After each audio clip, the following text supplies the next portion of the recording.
Olá, gente! Nós estamos com mais um episódio do Pilhados no Saber.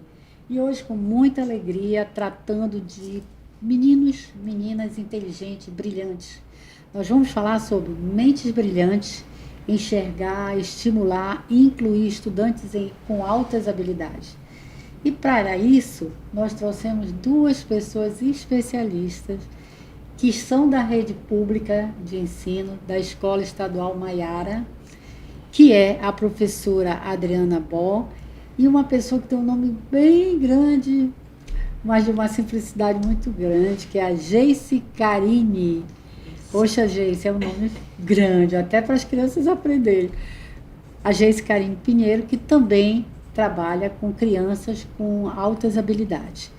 E olha só, a gente sabe que às vezes na sala aquele aluno cria muita dificuldade, porque ele responde rápido, ele resolve rápido, e a professora não entende. Então, a minha primeira pergunta é, primeiro gostaria que vocês se apresentassem, em seguida, como é que a gente consegue resolver esse problema? Que às vezes está na sala de aula todos os dias, professora Adriana. Olá, professora Terezinha, professora Isânia, todos que estão nos assistindo, pilhados, né, no saber, muito pilhados no saber. Nós queremos agradecer a oportunidade para falar um pouco dessa temática, que ela é bem instigante dentro da nossa educação, né? E eu sou Adriana Bó, eu sou professora, sou psicóloga, sou mestre em gestão e avaliação da educação pública, estou doutoranda de ciências da educação.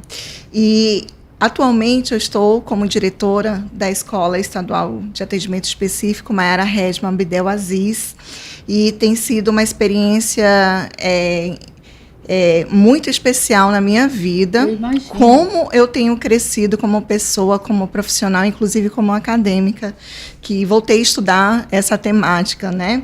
E hoje nós vamos falar um pouco sobre altas habilidades e superdotação, né? Falar um pouco desses estudantes que muitas das vezes são invisíveis, né?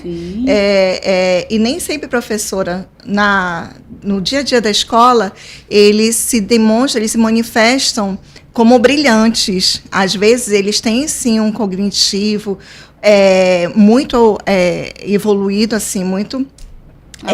um potencial cognitivo muito grande, mas, às vezes, aquele ambiente não demonstra interesse, então ele não tem um bom desempenho na escola, ele não tem um bom rendimento na escola, muitas das vezes ele está quase evadido da escola, né? Então ele fica ali invisível. Às vezes o professor não se dá conta que, de fato, ele tem altas habilidades de superdotação. Exatamente, né? É isso que a gente sempre fala, né? Precisa analisar, estudar, e é muito bom que a gente hoje tem vastos materiais bibliográficos para que se estude e se veja que não é só aquela criança que tem algum problema de TDAH, de autismo, ou surda, mas é uma criança diferenciada que nós também precisamos entender, não é, professora Adriana, professora Gei? Não é importante? Aí isso é que é o trabalho mais intenso que se faz dentro das nossas escolas públicas, né? Exatamente. Lá na Escola Maiara Redman nós temos um núcleo de atividades de altas habilidades e superdotação. A professora Geice Carine é a nossa coordenadora, uma menina brilhante, que tem feito um trabalho extraordinário dentro do NAS, e ela pode contar um pouco dessa história, né, dessa convivência com os nossos estudantes. Muito bem. Olá, boa tarde a todos. Professora Terezinha, professora Isânia, professora Adriana Bó.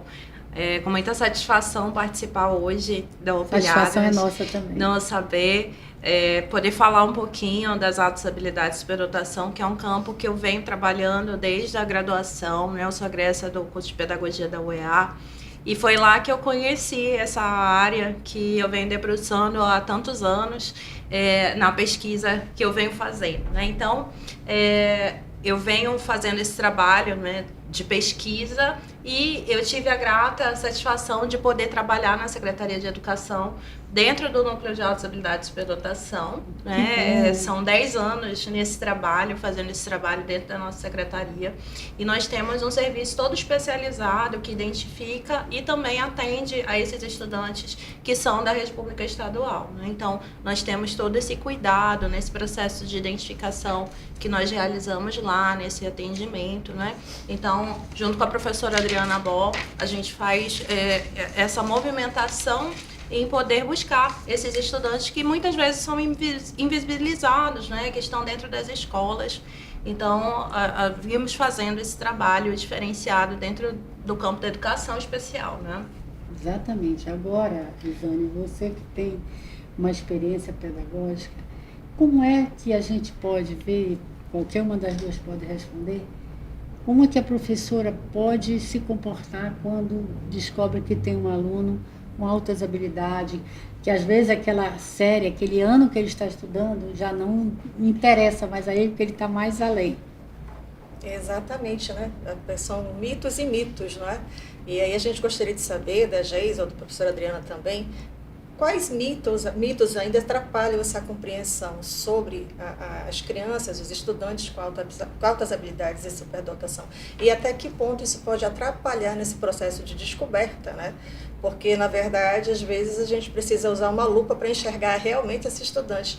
Porque eu creio que no Amazonas nós temos um quantitativo bem maior do que aquilo que a gente tem hoje documentado, né? Mas quais são os mitos ainda que existem? O principal mito que acontece é superdotado é o melhor em tudo. E muitas vezes a gente deixa de entender como se ocorre o processo daquela pessoa que não tem indicativo de altas habilidades do ponto de vista acadêmico, aquele que tira nota 10. E aí, como é que a gente faz a identificação daquele que não é exatamente esse perfil de estudante? E aquele que se destaca nas artes, no esporte, na música? Então, esse mito que toda pessoa com altas habilidades de superdotação, ela vai ser aquele estudante nota 10 em tudo, é o que mais traz impacto, na verdade, para que a gente possa identificar esse público, né? Então, esse é o que mais interfere, né? E outros mitos também, que há uma incidência de crianças superdotadas em classes mais elevadas socialmente. Há um mito que muitos meninos são superdotados em detrimento a meninas, e na verdade muitas meninas têm comportamentos mais quietinhos e a gente acaba não percebendo, não descobrindo essas altas habilidades, né? Então são muitos mitos que acabam interferindo da gente identificar esses meninos que muitas vezes ficam invisibilizados por conta desses tantos mitos que vão assolando a sociedade ao longo dos anos, né? E dizem assim, na prática do dia a dia, que as crianças que gostavam de português não eram crianças, que às vezes eram crianças que já são crianças que fazem poesia, escrevem livros. Nós fizemos um concurso na CEMED, alguns anos atrás, alunos e escritores, e realmente crianças que conseguiam escrever livros que a gente ficava admirada. É um tipo de habilidade, mas ainda existe esse mito que você está falando. Ele é bom em matemática, mas ele não é bom em português. E não é bom se desenvolver já esse conceito dentro da escola, não é verdade? Professora, na prática, quando a Isânia fala dessa coisa da lupa, aquele aluno que ele demonstra curiosidade extrema, né, e demonstra, assim, um bom desempenho, um desempenho extraordinário na escola, ele é mais fácil ser identificado, né, pelo professor regente. Sim. Que aí pode fazer esse encaminhamento, né. Mas quando a gente, na nossa prática, né, Geise, quando a gente chega em algumas escolas para fazer nossos momentos de sensibilização sobre educação inclusiva, e quando a gente aborda esse aspecto das altas habilidades, é quase que unânime, o grupo diz assim: não, aqui nós não temos ninguém com altas habilidades. habilidades. Aí, coincidentemente, a gente olha para a parede, quem fez aquele desenho? Ah, foi a aluna fulana. Nós temos aqui campeões, medalhistas das Olimpíadas, temos campeão, temos um campeão de um atleta que venceu o GEAS, que é extraordinário no esporte, temos. Então, a gente começa a dizer que esses são os primeiros estudantes que podem estar sendo encaminhados para o NAAS para fazer toda uma avaliação, confirmar, né, se ele tem ou não tem essa predisposição, né, para altas habilidades, e a gente fazer o devido acompanhamento pedagógico. Agora que você falou em NAAS, eu queria que você explicasse para todos os nossos telespectadores que estão nos acompanhando o que é o NAAS, porque eu e a Isane, a gente já tem um pouquinho dessa experiência, mas os nossos ouvintes podem ficar na dúvida. O que é o NAAS?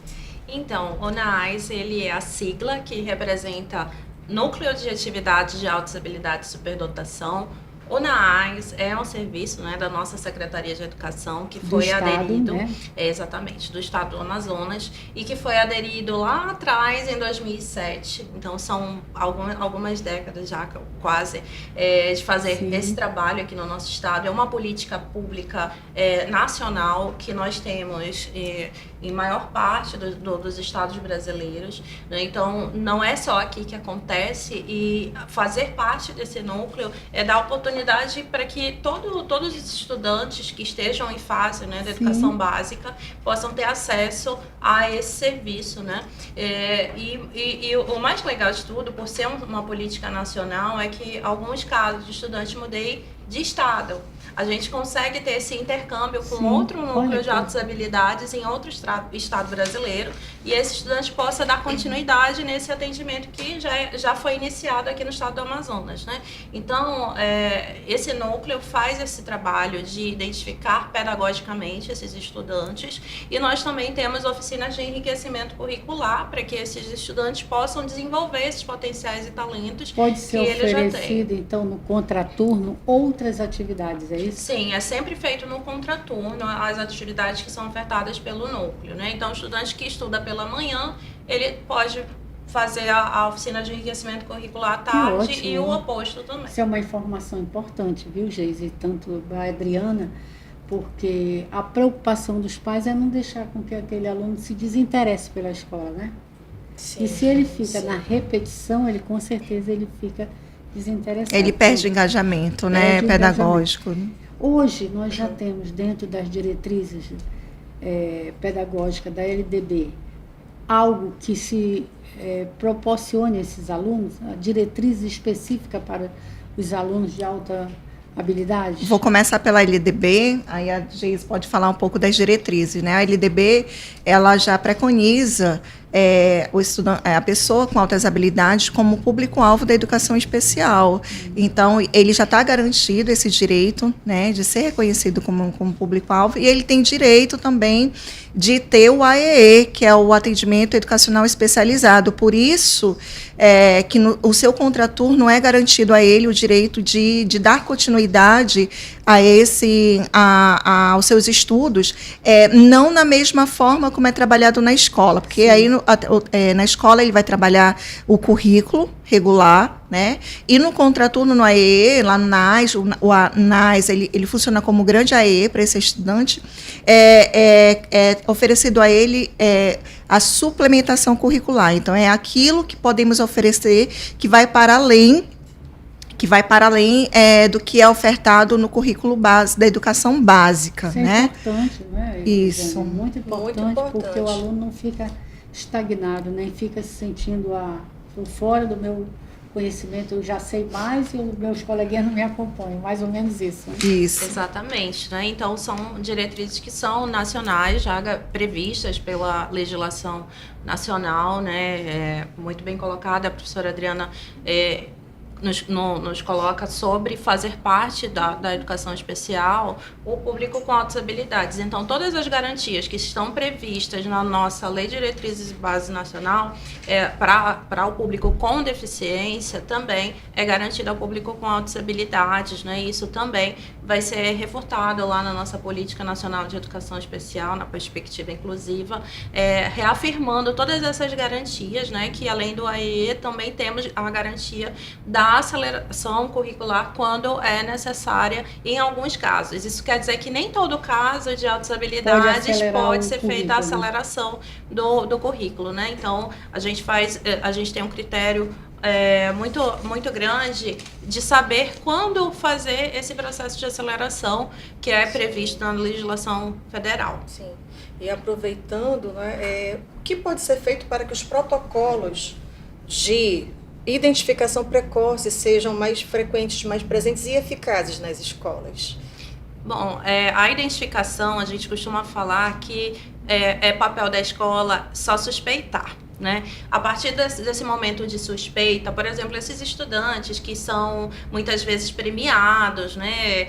São estudantes que se destacam, esses estudantes que lá na educação física têm um bom desempenho na parte esportiva, né? Então, esse é o papel da escola, fazer essa pré-identificação. Autodidata na música. Né? Essa pré-identificação antes mesmo de passar por uma avaliação multiprofissional com especialistas. Que, não sei se eu estou enganada, eu quero até um pouco a opinião de vocês, aqueles alunos que se destacam no esporte, é muito bom se aproveitar, porque com certeza, motivados pelo esporte, para que eles possam alcançar níveis melhores, eles se esforçam ainda mais e você acaba descobrindo grandes talentos. Será que isso na prática funciona dessa maneira?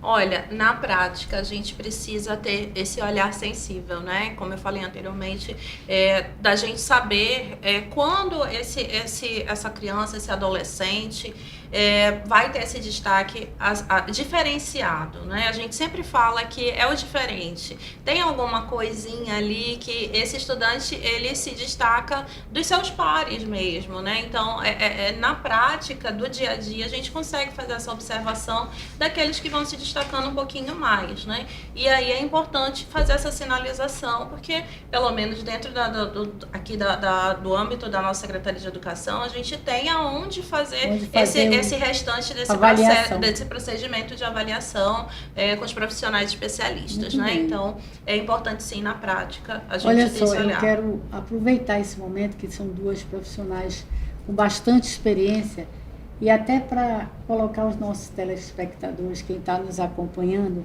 sei se vocês assistiram um programa de televisão que fala dos gênios, que os meninos fazem uma conta tão rápida, mas tão rápida, que só nós, mesmo com toda a nossa experiência, não conseguiríamos fazer nunca.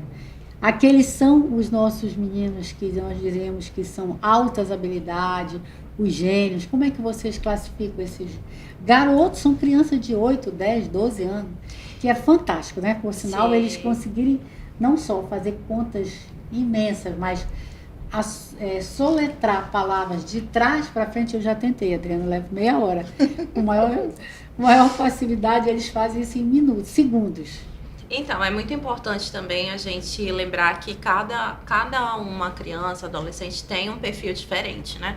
O que a gente vê no programa de televisão é um tipo, né, de desenvolvimento, uma habilidade que aquele público tem. Ou é ele que já vem com uma habilidade diferenciada? É um treinamento feito, eu digo assim, é muito treinamento da escola, dos professores, dos pais, ou é uma habilidade mesmo de superdotação? A gente trabalha muito na perspectiva de estimulação do potencial deles, né? Eles são muito bons que nem passa pelo treino, eles já tem essa aptidão nata, né, que a gente só faz um estímulo profissional com eles, mas nem sempre acontece do treino. Sim. Que o treino ele vai muitas vezes relacionado a alguma apresentação que eles vão fazer, né, mas normalmente esse é um público que já tem essa predisposição. Inclusive a gente teve a satisfação, muito a gente teve especial, a satisfação, né? São fora da curva, né? De atender 2 dos que foram, né, para o programa de televisão. Sim, né? nós já São tivemos meninas amazonense, Mona Manauara. Sim, E alunos do NAS. né? Olha, que Então, maravilha. tivemos essa Parabéns. satisfação e aí eu posso responder com segurança para a senhora que não é treino, são meninos que têm realmente ali esse potencial, né, de ter esse desempenho todo que vocês puderam ver na televisão, né, e a gente fica com os olhinhos brilhando quando vê pessoalmente, na prática, aquilo acontecer. E aí cada pessoa tem essa habilidade de forma diferenciada, né? Então pode ser como a gente vê na televisão e pode ser de outras formas também que podem ser expressas de acordo com cada perfil que a gente atende. Eu acho, e aí, isso aí é até uma pergunta, que essa precoce visibilidade que eles têm de programas, de estar no aparelhos de telefone celular ou entrar na internet, isso tem ajudado com que as mentes hoje sejam muito mais à frente do que em outras épocas? Olha, eles têm agora acesso a tudo que eles não tinham há alguns anos atrás. Que nós não né? tínhamos, né? Então, você Por mais imagina que você seja computador. jovem, você ainda não é dessa época de imediatismo, né? Sim, você imagina um computador.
O que a gente pode, né, Geise, falar deste ano, por exemplo, este ano, Sim. né, de 2025, nós já avaliamos cerca de 100 alunos, né, 80 alunos a gente já avaliou e estamos com 20 e poucos alunos em vias de avaliação, e muitos são avaliados e os pais vão buscar outros recursos, né, de aprimoramento do seu enriquecimento curricular. Na nossa escola, hoje, nós temos cerca de 50 alunos que estão em oficinas de enriquecimento curricular conosco no contraturno escolar.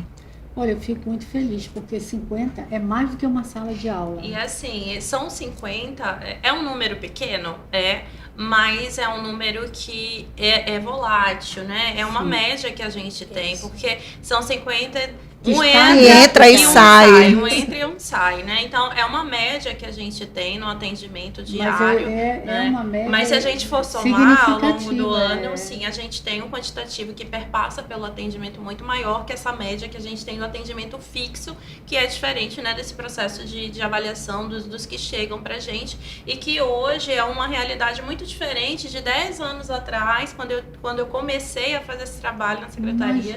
Então, a gente consegue perceber que, inclusive pelo advento dos programas de televisão, né, que está sendo vinculado nas mídias sobre as altas habilidades de superdotação, a gente conseguiu alavancar esse quantitativo, né, de estudantes que saíram da invisibilidade aqui no nosso estado, né? Então é uma grata satisfação poder ver esses números de uma forma mais elevada do que 10 anos atrás. É verdade, a gente dizia assim, mas eu vejo só os meninos do Sul se destacando, e hoje tem todos os programas, tem um amazonense, um manauara. Nossos alunos que já foram para o Japão, para as Olimpíadas, né? Eu sei que tem tido várias premiações para os alunos das escolas estaduais, e isso para nós é um orgulho, né? Sim. Muito grande.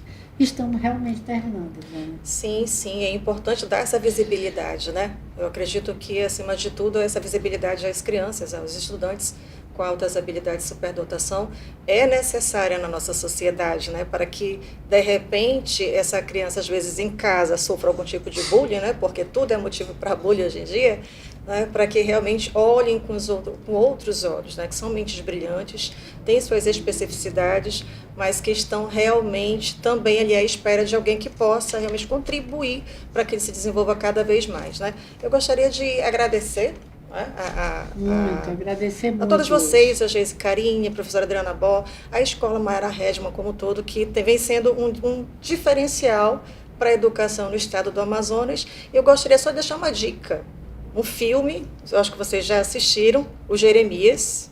O nome do filme é O Jeremias, que é sobre altas habilidades de superdotação, para quem quiser conhecer um pouquinho mais, mas também futuramente, quem sabe, vem Altas Habilidades de Superdotação, parte 2. Para a gente continuar essa conversa gostosa. Com certeza.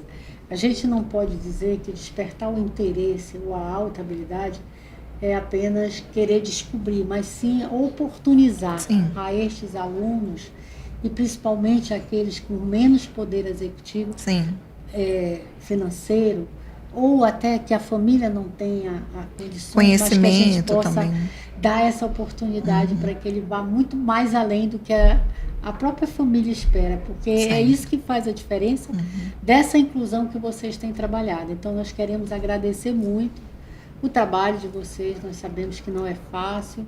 Hoje, a educação, embora com investimentos maiores, mas outros comportamentos da sociedade vem mudando o perfil dos nossos alunos, né? E essa é a nossa responsabilidade. Então, queremos agradecer, deixando aí alguns minutinhos que faltam para as suas considerações finais. A Secretaria Estadual de Educação já tem avançado bastante dentro dessa questão do enriquecimento curricular. Já temos hoje uma diversidade de projetos e programas que diversificam o ensino e aprendizagem dos nossos alunos nas escolas.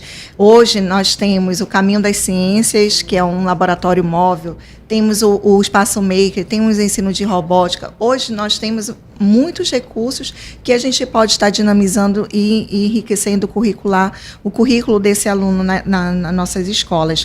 Mas eu gostaria só de finalizar dizendo que a gente, enquanto rede, a gente precisa mesmo cumprir o que diz a lei, né? Garantir essa identificação, que é essa avaliação, garantir a flexibilização curricular para esse estudante, né? E a gente precisa dessa atividade de enriquecimento, principalmente nas escolas de tempo integral,